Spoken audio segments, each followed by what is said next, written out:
What's up, Panda King Squad? Pand King Squad. I'm sorry for getting the name wrong. I'm going to be posting on my YouTube this, and you're actually going to see my face other than my VR content. So get ready. We're going to be watching a scary movie this time. Sorry about this in the corner. Let me fix this. Well, let's see.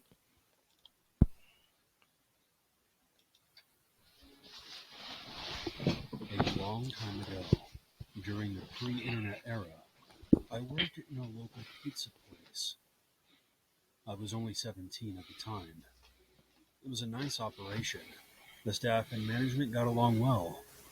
Try saying that with a straight face nowadays. One of our servers was a lovely young woman. We'll call her Brittany, who was very much a free spirit. She didn't own a car and would walk to work and would get rides home from other coworkers after her shift ended. She usually worked the late shift and closed up at around 10, usually leaving at about 11 after cleanup. I often gave her a ride home on the nights I didn't bike to work. She would sometimes even hitchhike home if no one could drive her. She was pretty fearless, but always kept pepper spray and a small knife in her purse, just in case. On one busy Friday night, we finished the post-shift cleanup at around midnight. We were the only two left at the very end aside from the owner, who was in the office counting the cash drawers and cataloging the sales receipts.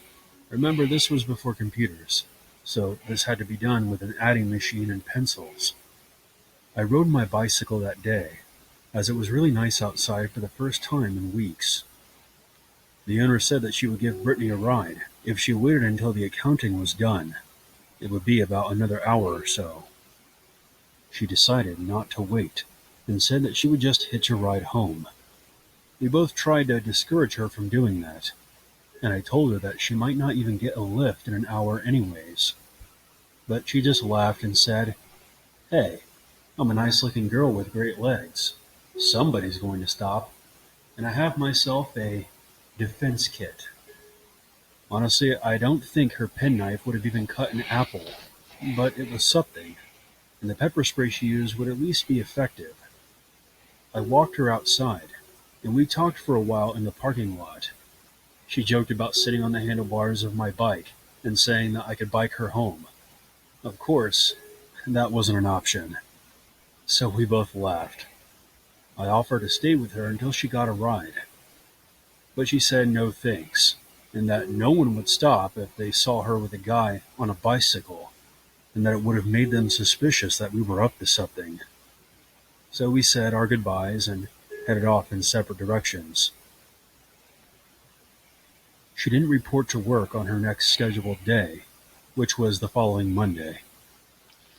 This was Still highly here. unusual. She was never late for work, or missed a shift without calling. A couple of days later, her mom came in, frantically asking if her daughter had been to work. She hadn't come home or called since Friday night. If she was coming home late or staying at some place, she would always call her mother. We were all freaked out a little bit. Her mother eventually reported her missing, and the police came around and questioned both me and the owner about that Friday night.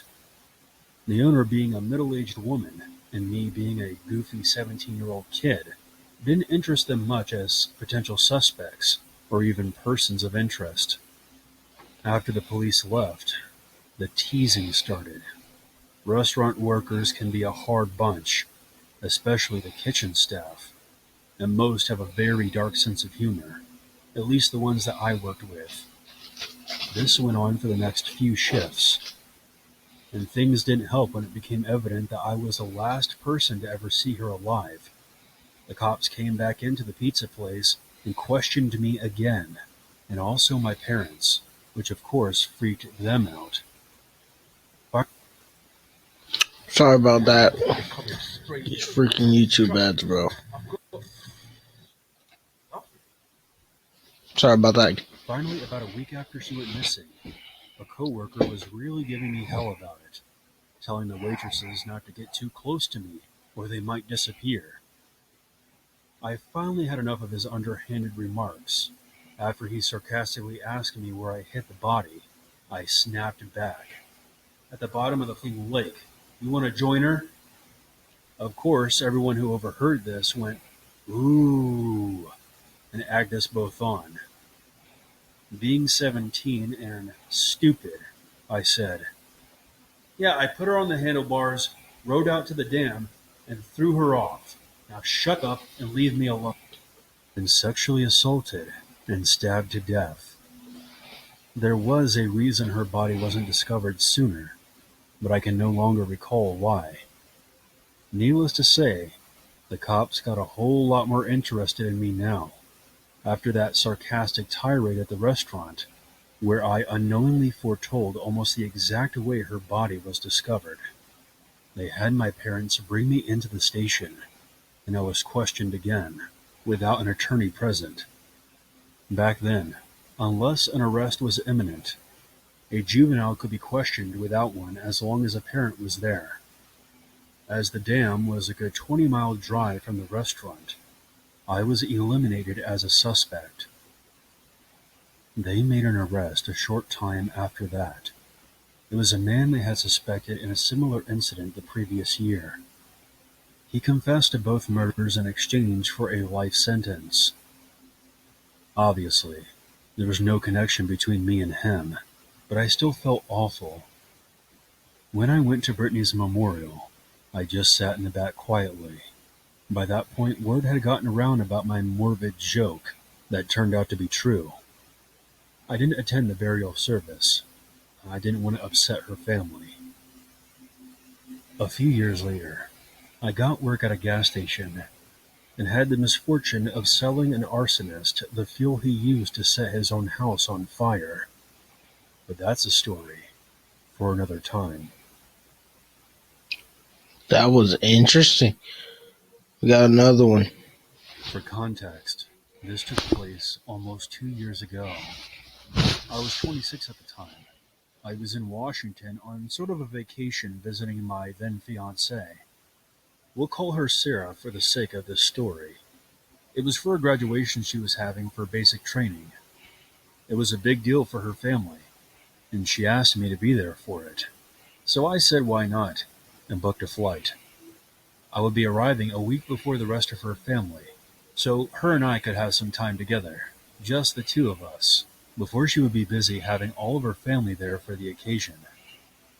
She stayed with me at my hotel during this time, and eventually we decided that we wanted to get out and explore some of the nearby historical sites that Washington has to offer. I had never been there, of course, so the idea piqued my interest. Once we arrived at our location, we spent about 4 hours walking around and seeing all of the sites, from the Lincoln Memorial to the Washington Monument, the Congress Building, and even the White House. It was a very fun and exciting experience for myself to see all of these places, as I had missed out going on a school trip in high school to visit them. Sarah at the time seemed to appreciate my interest in them, and we basically enjoyed ourselves. After we finally decided that we had had enough of walking around and were ready to go back to the hotel, we used the Uber app to call for a ride. We had used it before to arrive and had no issues, so we decided just to use it again for the ride back. Ooh. Sarah made the request on her phone while I sat down under some shade and waited. I was pretty tired from all the walking we had done, and I could feel that I was ready to get back to the hotel for a nice long nap. Eventually, after about 10 minutes of waiting, a car pulled up in front of us. Sarah mentioned to me that this must be our Uber, as the place that they had stopped at was not a parking spot. I stood up and followed her to the car, where she opened the back door and stepped inside, asking the driver, "Hey, you're the Uber, right?" He gave a slight nod to her without saying anything, and I then followed her into the car, shutting the door behind me. Now looking back on this, I realize how dumb we were. We should have been asking for the driver's name and verified it on the app. I didn't have access to any of this myself, as Sarah was the one who had made the request on her phone, so none of these concerns occurred to me at the time. As we both sat in the back seat of the car, which was a gray-colored van. The driver didn't say a word. I found this a bit odd, as any other Uber driver we had had would at least greet me once and confirm my name and the address I was supposed to be driven to. But this guy? Nothing. The vehicle began moving without the driver acknowledging either of us, other than that brief nod he had given to Sarah. I did pick up on how weird it was, but I was tired, and I didn't really feel like trying to engage the man myself. I laid my head back and just closed my eyes.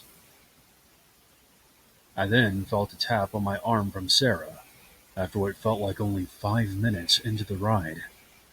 I opened my eyes and looked at her. She didn't speak to me. I could see the look on her face was one of worry, and it had me wondering what exactly she was concerned about. He then pointed to her phone, which was showing the route the Uber would take to drive us back to our hotel. It didn't take me long to realize that we were heading in the opposite direction. The drone age has begun. The large-scale Bro, these freaking ads get on my nerves and they load in slow. Sorry about this, guys. action-game warfare. Take out reconnaissance. I could see the color in Sarah's face drain. Shortly after, a notification popped up on her phone saying that our Uber had arrived, followed by a message from the driver asking where we were. The picture that popped up on Sarah's phone did not match the driver of the van.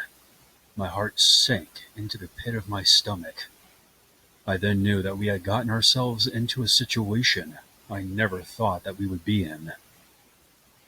I slowly looked back towards the driver, but I didn't say anything. I didn't know what this man's intentions were, or what he was capable of, and I honestly did not want to find out. I just knew at that moment that I had to get us both out of this van. I leaned forward and told the man that we had changed our minds, and would be fine with being let out where we were. This was an attempt to get us out of the situation without alarming the man that we knew. He glanced at me through the rearview mirror, and the first actual acknowledgement of me since we had gotten into the vehicle. I caught his glance as he stared at me without saying a single word in what felt like minutes. It was probably only about 10 seconds. He didn't stop the van, and he didn't say anything in response to me, and just kept driving as if nothing had been said. My patience had run out, and I knew that whatever this man had in store for us wasn't good. I then did the only thing I could think of in that moment and reached into my pocket, pulling out my pocket knife I always carried on me. I flipped out the blade, and without wasting another second, I told the driver, "We know that you're not the Uber. I don't know what your plan is here, but I have a knife, and if you don't pull over right now, I'm going to stick it right in your temple." The driver's eyes quickly looked at me again in the rearview mirror, and I knew he could see me gripping the knife in my hand. He then quickly pulled the van over, and I heard the doors unlock. Sarah and I wasted no time getting out as fast as we could. The moment we were both outside, the man sped off.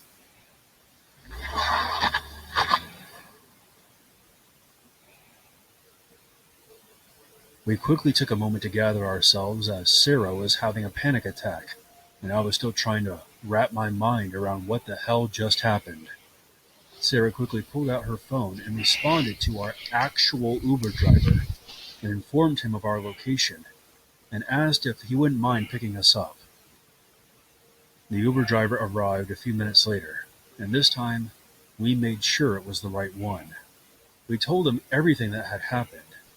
He then informed us of something that made the blood in my veins turn to ice.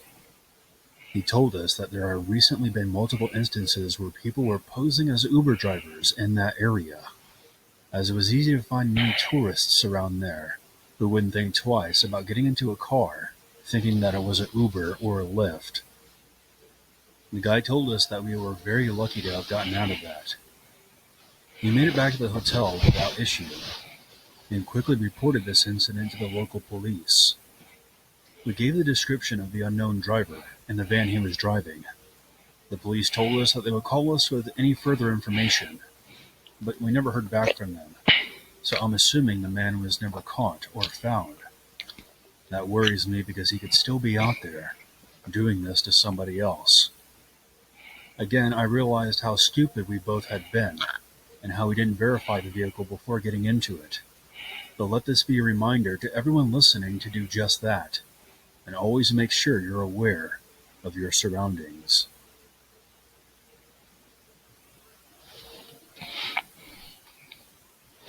We know you're hovering over that button, but we need your help. We have a better button, we promise. Right on time. This is the last video, y'all. Then I'm gonna end This it. story happened in September of 2007. I live in Lyon, France. I was 18 years old when this happened. I was taking a train back to my hometown from the south of France.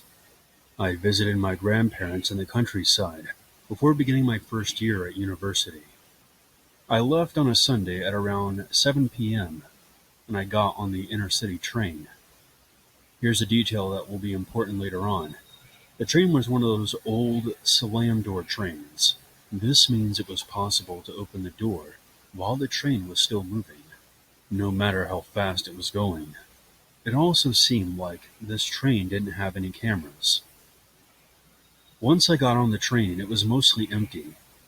As expected, it didn't have any air conditioning, but I couldn't afford the high-speed train tickets, so I would have to endure. About 30 minutes into the trip, the train made its first stop. 3 shady-looking men boarded the train, and I was instantly creeped out. The 3 of them looked like they had just escaped a mineshaft explosion, and they were staring at me like I was a sirloin steak, the kind that costs more than $100. Dang. I decided to go into the next car and use the bathroom. But right after getting out of the bathroom, the 3 men surrounded me. They all had knives. One of them then yelled at me. Give us all your money or we're throwing your ass off the train. I froze in fear, and out of nowhere, one of them struck me in the back of the head. And then they dragged me to the door of the train. One of them opened the door and tried to kick me out while the train was still moving at high speed. Half of my body was out of the train, and I was trying hard to fight them off and prevent them from pushing me onto the gravel. I was screaming at the top of my lungs. I thought I was going to die. Suddenly the train began to slow down. All 3 of them forced me off the train, and I landed onto some grass next to the tracks. I got up and started running. Once my adrenaline died down, I was processing what just happened. There was definitely something wrong with my leg, something I hadn't felt until that moment. It turns out it was fractured during the fall. A bystander happened to see me being thrown out of the train and called an ambulance for me. And before I knew it, I was in a hospital bed. The police later caught these 3 crazy men, and they were sentenced to 3 years in prison, along with a huge fine. Yeah, I know. 3 years in prison for attempted murder. And this is France. This is just how things go here. But at the end of the day, I'm just glad to be alive. Long-time listener, Well, I guess we got time for one more. Let's get it. first-time submitter. I thought I would pick a story from my past. For some reason, it has made a resurgence and has almost become an unwelcomed guest in my mind. Perhaps sharing it will help me get over it, once and for all. The year was 1986. I was 16 at the time. I was in Indianapolis at Union Station. It was around Christmas time or just after. I was with my mom, my 2-year-old sister, and my 21-year-old uncle. At this time, my uncle still lived in Indianapolis, while the rest of us lived in southwest Indiana. We were getting ready to leave and drive back home. It was very cold out that day, and I was bundled up in my jacket. scarf, and gloves. That's a My woman. mom, God rest her soul, could talk a dead man back to life, so I was just waiting for her long-winded wrap-up. It was getting hot standing inside Union Station while wearing all that clothing. So I told her, "It's getting too hot in here. I'm going to step out for a minute." My mom nodded, and I went out. There was no snow or wind, just perfect for me to cool down for a bit. Not even a minute or so of standing outside, right by the double doors, a white Chevrolet pulls up. Two big men with crew cuts were sitting in the driver and passenger seats. They were at least 6'5" and probably about 280 pounds each. I figured they were probably from our local military base, but that was just an assumption. Immediately after seeing me, they stop at the curb, roll down the window, and smile. "Hey, come here. I want to talk to you," the passenger said. Bear in mind that I'm 16. If this were to happen to me today, things would be much different. But as a kid, I was very polite, almost to the point of being docile. I was always very apologetic when I thought I'd screwed up in some way. I looked up and I saw a streetlight above me. I looked back at them and started apologetically stating, "Oh, I'm sorry. This is not what it looks like." At that moment, it was more amusing to me. I hadn't really considered that I was in some kind of danger. They kept reiterating that they just wanted to talk to me, and I kept explaining to them that I'm not a street girl, and this is not what it looked like, and that I was sorry for giving the wrong impression. It didn't occur to me that they weren't listening to a word that I was saying. All of a sudden, the passenger gets out and starts moving toward me like a hungry dog staring at a T-bone steak. A switch went off in my head, and I was no longer apologetic or embarrassed. I was just pissed, and I yelled, "You don't have to get out of your car if you just want to talk to me. I can hear you just fine from here." I suddenly found the 70% Irish and Scandinavian heritage on my dad's side, and it came out in full force. I was proud of myself for having shown some backbone, but there was still a towering, hulking man coming right towards me. I bolted back inside, where my mom was still yammering. Upon seeing me, my mom and uncle were immediately alarmed. They hadn't seen the man get out of his car, but they could tell that I was frightened. I told them what happened, and my uncle asked, "What were they driving?" "A white Chevrolet." My mom then cut in, "Go get him." My uncle bolted out of the door and down the street, chasing after the Chevrolet. "Get the hell out of the car so I can bust out your teeth." My mom was livid, but I could tell that my baby sister was getting upset, so I tried talking her down. My uncle came back in a few minutes later, winded and worn out. When he caught his breath, he said, "Oh, I almost caught up with them when they got to that traffic light at the end of the block, but they peeled out right before I got there." Welp, that put a major damper on our trip to Indianapolis. The moral of the story is, ladies and gents, don't allow your good manners to supersede your own safety. Who wants to die being polite?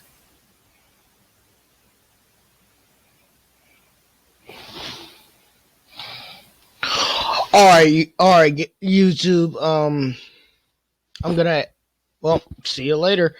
This is King Squad. So make sure you subscribe. I'll see you guys later.